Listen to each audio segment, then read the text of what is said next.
Isaías 44, versículo 3 diz assim: porque derramarei água sobre o sedento.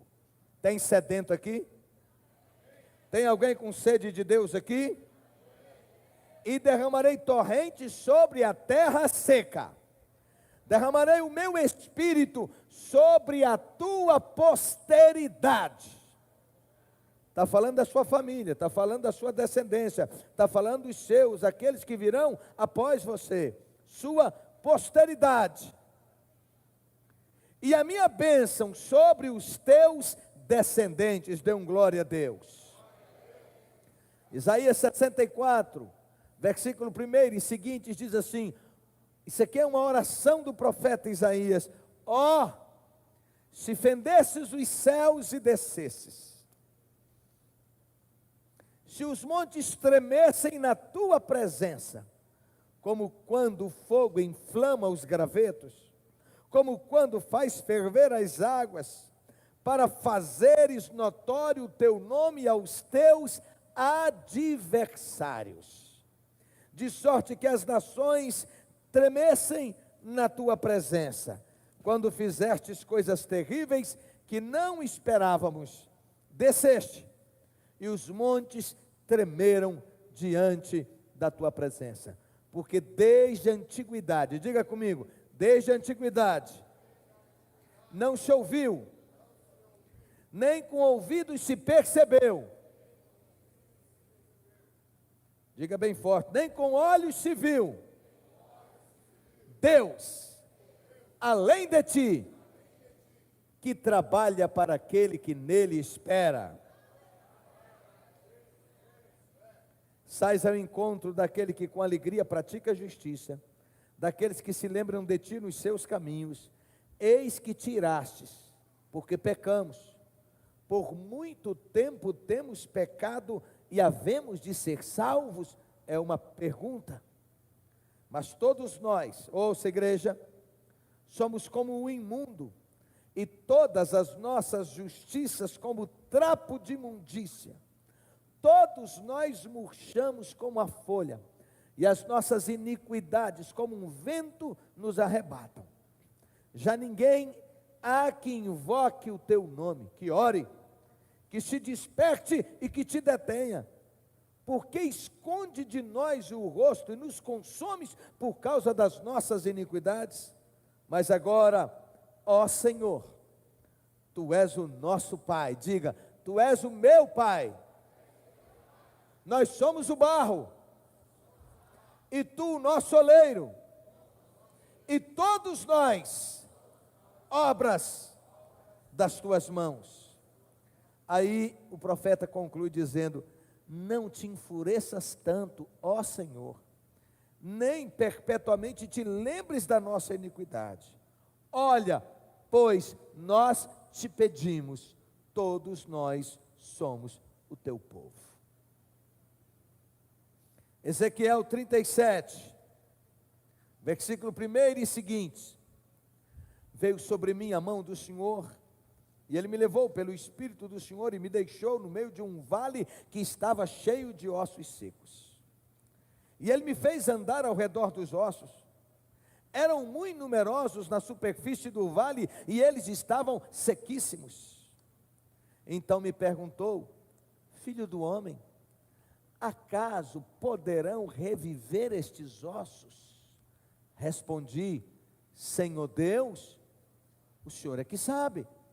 Disse-me Ele: profetiza a estes ossos e dizes: ossos secos, ouvi a palavra do Senhor. Assim diz o Senhor Deus a estes ossos: eis que farei entrar o Espírito em vós e vivereis. Porei tendões sobre vós, farei crescer carne sobre vós estenderei pele, porei em vós o Espírito e vivereis, e sabereis que eu sou o Senhor. Então profetizei segundo me for ordenado. Enquanto eu profetizava, eu ouvi um ruído, um barulho de ossos que batiam em outros ossos e se ajuntavam, cada osso ao seu osso. Olhei, E eis que a seguir haviam tendões sobre eles, cresciam tendões e cresceram carnes, e se estendeu a pele sobre eles, mas ainda não havia o Espírito sobre eles. Então ele me disse: profetiza ao Espírito, profetiza ao Filho do Homem, e dize-lhe: assim diz o Senhor Deus, vem dos quatro cantos, ó Espírito, e assopra sobre estes mortos, para que vivam. Profetizei como ele me ordenara, e o Espírito entrou neles, e viveram, e se puseram em pé, um exército sobremodo numeroso, aleluia. Então me disse: filho do homem, estes ossos são toda a casa de Israel. Eis que dizem: os nossos ossos se secaram, e pereceu a nossa esperança, estamos de todo exterminados. Portanto, profetiza e dize-lhes: assim diz o Senhor Deus, eis que abrirei a vossa sepultura, e vos farei sair dela, ó povo meu, e vos trarei à terra de Israel. Meus irmãos, o contexto da mensagem, das profecias de Isaías e do profeta Ezequiel é de um tempo de muita dor, um tempo de muita sequidão espiritual.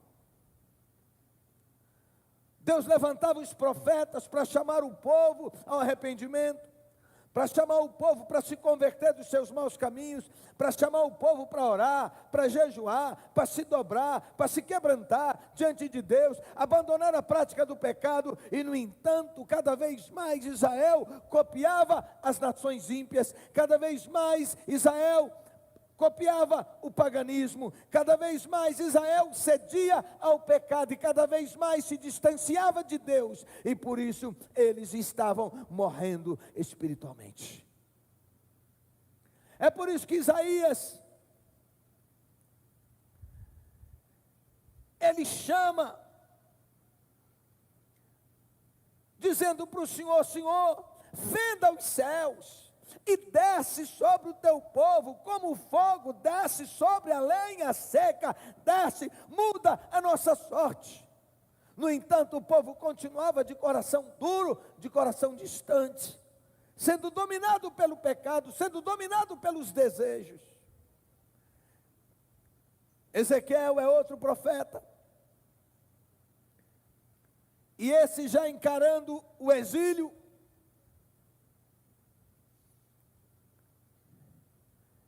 e a mensagem é a mesma. E agora Deus dá a ele uma visão de um vale, um buraco, uma cratera, totalmente tomada de ossos secos. E Deus diz para o profeta: é possível sair vida daí, profeta? Ele diz: tu sabes. Então ele diz, e Deus diz: então profetiza, abra a tua boca e proclama a palavra de Deus, a palavra do Senhor. E ele começa a profetizar, daqui a pouco os ossos começam a se levantar. Olha que loucura, tenta imaginar, tenta trazer essa cena à sua mente, ossos, milhares de ossos, cada um se levantando e indo compor aquele corpo que anteriormente ele compunha. Daqui a pouco, além dos ossos que se batem, os ossos agora estão em pé, agora começam a crescer tendões, começa a crescer carne, começa a crescer pele. Mas ainda faltava vida, e ele diz: então sopra, profetiza o Espírito sobre eles, a vida sobre eles. E ele então profetiza, e esses ossos agora, antes ossos, agora se tornam pessoas que voltam a viver. E aí Deus traz a palavra dura, dizendo a Ezequiel, ao profeta: esses ossos são a casa de Israel. Assim eles estão em pé, mas estão sem vida. Por quê? Porque pesa sobre eles a iniquidade, o pecado.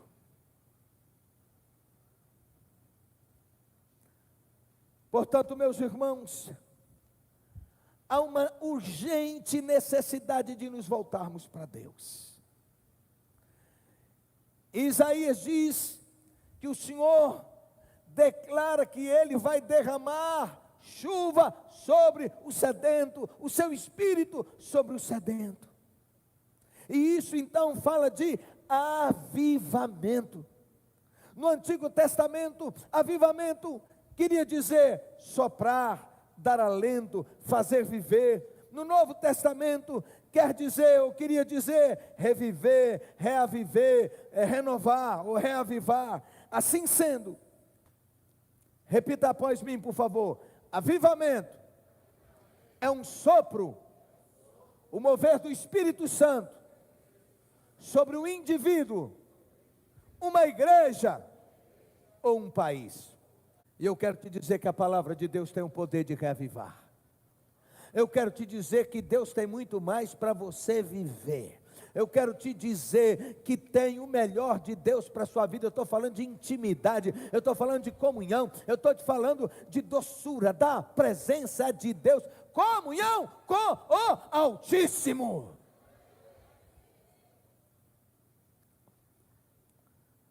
Conhecemos a história dos grandes avivamentos que começaram quando as pessoas começaram a ter sede da palavra de Deus. Mas apóstolo, como é que eu faço? Eu não consigo ler, eu vou ler e me dá sono. Também tem uns que vão ler, deita numa rede, ou deita na cama, ou deita no sofá. É para dormir mesmo. Põe os pés dentro de uma água gelada e vai ler a Bíblia, eu quero ver se você vai dormir. Põe uma cadeira lá no sol, quero ver se você vai dormir.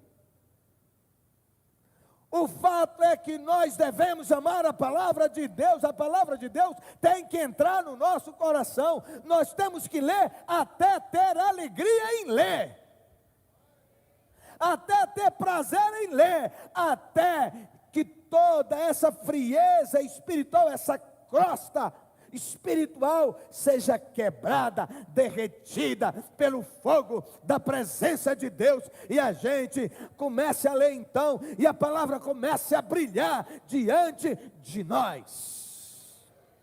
Poderia aqui citar muitos avivamentos que começaram pela redescoberta do amor pela palavra de Deus. Em 1670, na Alemanha, o pastor Philip Spener organizou reuniões para estudo bíblico e oração nas casas. Surgiram então como consequência obras sociais, um novo vigor espiritual veio sobre a igreja da época, fundaram-se campos missionários, muitas pessoas, milhares foram salvas. O avivamento entre os morávios, ou a Morávia é a antiga ex-Tchecoslováquia, iniciou-se em 1727, começaram a buscar o Senhor em oração e começaram a estudar ardentemente a palavra de Deus, e de repente houve um derramar do Espírito Santo sobre a igreja, havia choro, quebrantamento, manifestação até entre crianças. Eu pergunto, será que isso é possível em nosso meio? Eu não vi resposta, meu Deus. Eu pergunto, será que isso é possível em nosso meio? Você se quebrantar diante da presença de Deus, num choro profundo de arrependimento, de renúncia de pecado, de iniquidade, e se dobrar diante de Deus, e toda a sua casa, como consequência, ser tocada por Deus, ser transformada pelo poder de Deus.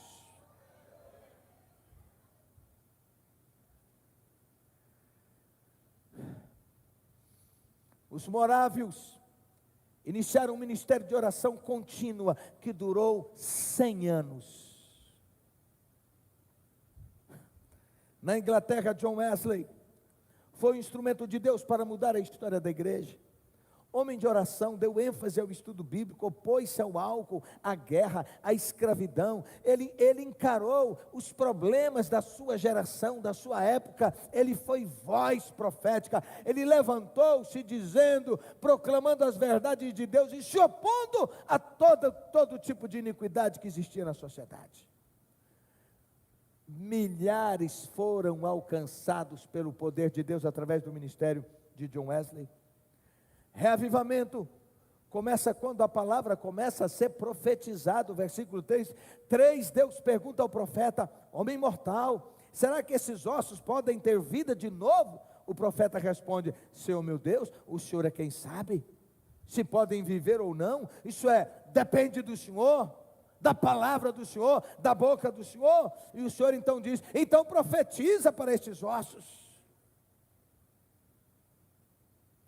Quantas vezes deixamos de assumir a nossa responsabilidade espiritual e começamos a culpar o cônjuge, culpamos os pais, culpamos a igreja, culpamos os pastores, culpamos os outros, ao invés de dizer: Senhor, trata comigo, começa comigo. Quem está percebendo que está vazio, que está seco, que está árido, sou eu é que preciso. E a gente fica pondo dificuldade, tentando justificar o injustificável. Observe que a palavra profetiza aqui não é uma palavra humana. Discursos e rudimentos humanos não têm o poder de transformar vidas. Sendo assim, Ezequiel recebe de Deus a palavra. Mas que palavra é esta? É a revelação, que é inspirada, que não tem erros, que foi dada sobrenaturalmente por Deus aos homens. Ela é chamada por Paulo de a espada do Espírito em Efésios 6, a palavra da vida em Filipenses 2,16, a palavra da verdade em 2 Coríntios 6,7. Ela é o poder para a salvação de todo aquele que crê. No versículo 7, Ezequiel começa a proclamar a palavra que havia recebido de Deus. Enquanto ele proclama, começou a haver um barulho, ossos que se ajuntavam. Esse era o barulho da vida que ressurgia. Esse é o barulho do reavivamento. Ezequiel profetizou a palavra contra o vale de ossos secos e tudo começou a mudar. Eu quero te dizer, Deus manda te dizer: chega de ouvir a voz do diabo, a voz de pessoas, a voz da derrota, dizendo que não é possível mudar, que não é possível, que não há esperança para a sua vida, para a sua família, para a sua casa. Eu quero te dizer, o Senhor manda te dizer hoje: filho do homem, se coloque em pé e eu falarei contigo, eu te renovarei, eu te encherei de graça, de vida, de autoridade, de poder, de paixão, de santidade. E tudo que está torto, diz o Senhor, eu vou colocar em ordem na sua vida, na sua casa, na sua família.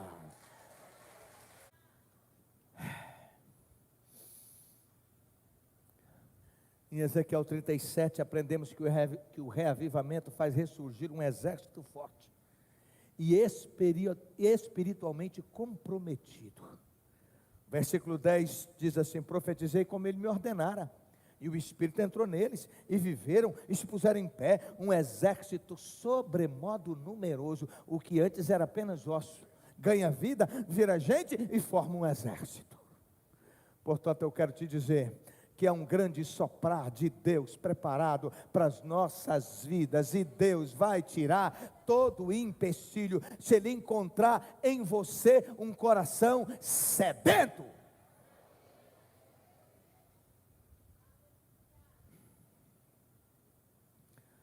Observamos aqui que na medida que Ezequiel profetizava, um grande exército começava a se colocar em pé. O quadro aqui nos é apresentado de um soldado.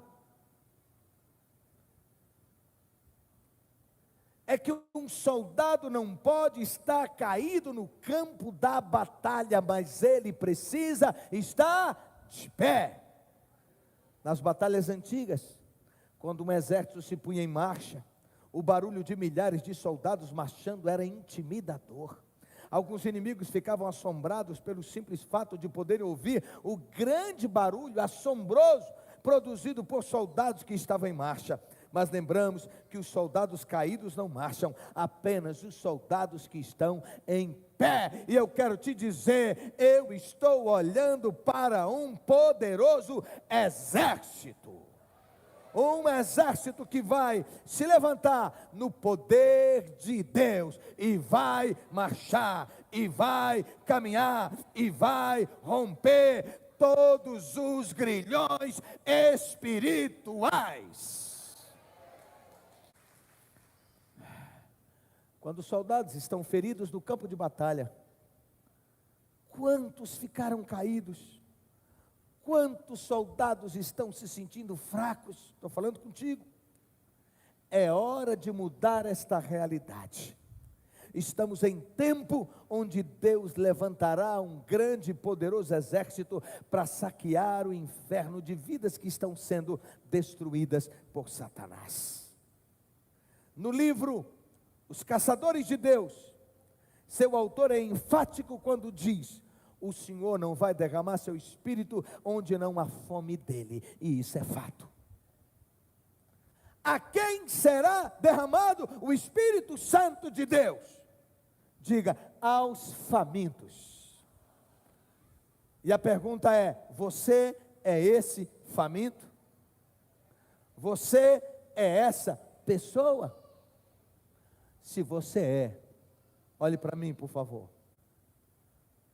Se você é essa pessoa que tem sede de Deus, eu quero te dizer que um grande e poderoso mover de Deus começa hoje a partir da sua vida.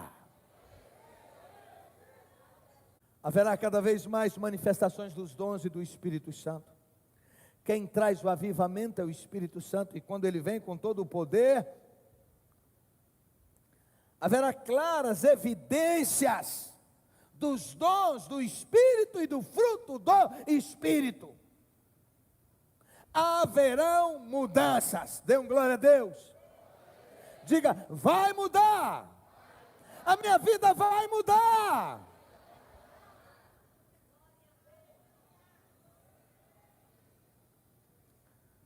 Os crentes aprenderão o que significa amar uns aos outros, perdoar uns aos outros, reconciliar.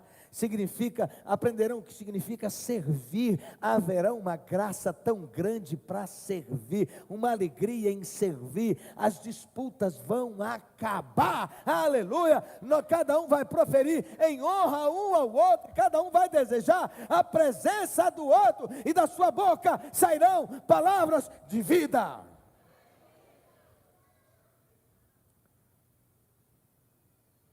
O mundo então vai parar de dizer que a igreja é silenciosa e sem poder. As nossas vidas não parecerão mais ser normais, indistinguíveis diante do mundo. Onde hoje o mundo olha para a igreja e não consegue discernir quem é quem. Vai mudar. Porque quando Moisés estava na presença de Deus no Monte Sinai, quando ele desceu, o rosto dele brilhava. Quem está na presença de Deus é diferenciado, porque a glória de Deus brilha na sua vida. Você não precisa falar nada, mas todo mundo vai olhar para você e saberá que o Espírito de Deus revestiu você. Aleluia. Glória a Deus. Glória a Deus. Preste atenção. Há coisas que o dinheiro não pode comprar, que a música não pode proporcionar, que nenhuma posição social pode garantir, que nenhuma influência pessoal pode conseguir, e que nenhuma eloquência, poder de persuasão de falar, poderá ordenar. Por mais brilhante que seja um pastor, por mais eloquente ou persuasivo que seja um evangelista, eles não podem trazer o avivamento de que nós precisamos. Só o Espírito de Deus pode fazer essa obra. Dê um glória a Deus. Só o Espírito de Deus pode fazer essa obra. E Ele quer fazer. Ele vai fazer. E Ele vai fazer em você, se encontrar em você um coração sedento. Zacarias 4:6 diz assim: não por força, repita, mais forte, nem por poder, mas pelo meu Espírito. As características então de um crente cheio do Espírito de Deus, de um crente avivado. A comunhão desse crente com Deus é prioridade em sua vida. Amém? Ninguém precisa mais forçar nada, porque o prazer dessa pessoa será estar na presença de Deus. Na presença de Deus há delícias de vida. Aleluia! Segunda característica de um crente avivado: um crente avivado passa a ter mais responsabilidade e, consequentemente, mais compromisso com Deus e com a sua igreja. Olha para mim. Você é daquele time assim, que vai na igreja de caju em caju? Você é daquele time que fica enrolando em casa para chegar mais tarde, já quando o louvor está terminando, para ouvir a palavra, e se passar de 30 minutos, você já se assanha, levanta e vai embora? Você é daquele que não vai nas células? Você é daquele que não frequenta os cultos? Vai nenhum? Não, tá bom, já fui nenhum culto essa semana. Eu quero te dizer que isso é sinal de frieza espiritual, porque um crente cheio do poder de Deus, cheio da presença de Deus, cheio do Espírito de Deus, o seu prazer é estar na presença do Senhor. O crente cheio do Espírito Santo de Deus, ele não é tomado pela murmuração, ele é abençoador, ele é generoso, ele é simpático, porque está transbordando o fruto do Espírito dentro dele: bondade, mansidão, domínio próprio. Que mais? Longanimidade, temperança. Que mais? Alegria, bondade, amor. Um crente avivado não quer perder por nada os cultos da igreja. Agora olha para mim, meu irmão, você acha que Deus não sabe como é que está seu coração? Eu pergunto, que nota você dá, que classificação você tem diante disso? Será que você não precisa se converter de novo, não?